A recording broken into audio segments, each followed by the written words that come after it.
Hello, welcome to Game Plan with Marcus Hersh.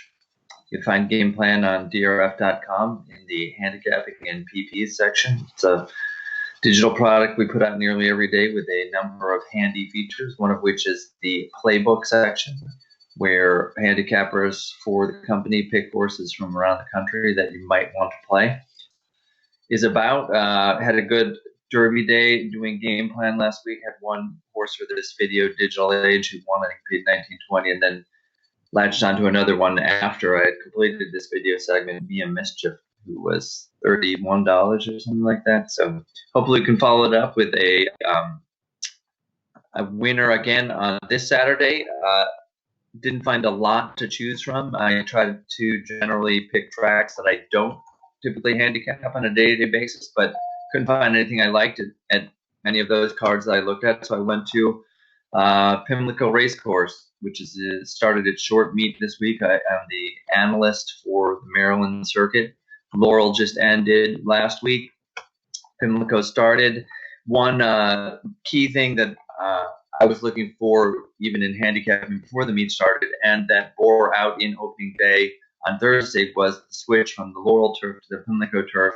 The grass course at Laurel this whole spring was just very widely biased toward front runners, extremely fast and speed favoring.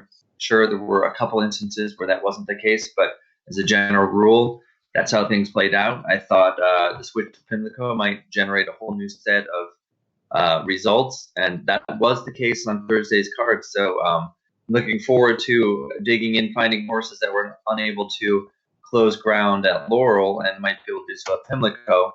The horse that I am focused on for this particular enterprise is in the fifth race. It's the main special weight, one of two divisions of this race, a mile on turf for older fillies and mares. And the horse I selected and tend to play is number 5, Perfect Kind. And this is not a Laurel horse, but I do expect her to be off the pace, which is important given the course profile. She's 8-1 on the line. I don't expect her to be that kind of price, actually. I'm thinking maybe more than the 9-2, 5-1 range if things go well. Part of the reason that I selected this race is I'm not sold on the shortest prices on the morning line. Comfy and Cozy, drawn on the rail, does get a better post while coming back from Florida, but I just don't see a huge amount of upside for that Maryland bred. Number 3, Julia Aminati was second choice at 7-2.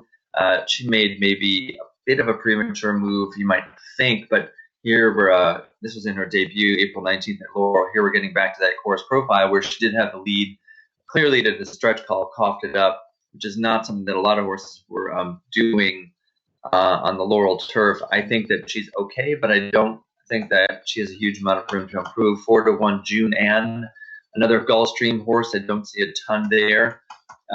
So it gets us to the one that does scare me most, number 7, Ledeca for Arnaud Delacour, who makes her first start since last August. That's the horse I'd be using most prominently in exactas and trifectas with Perfect Kind.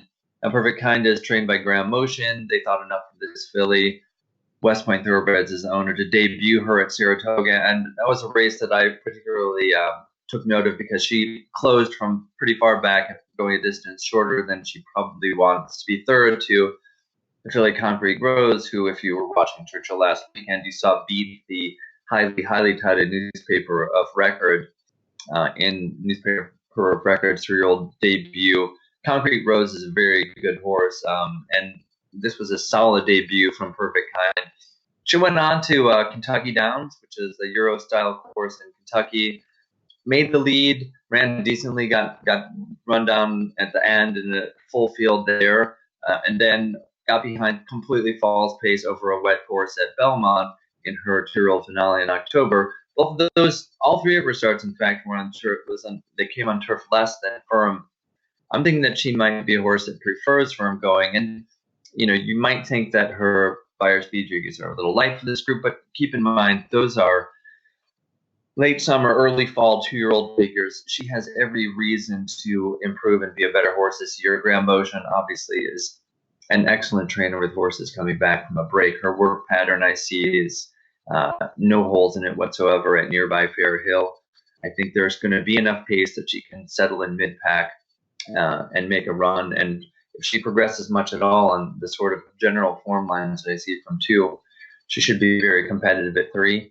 Hopefully at something like a fair price and hopefully a winner. Good luck.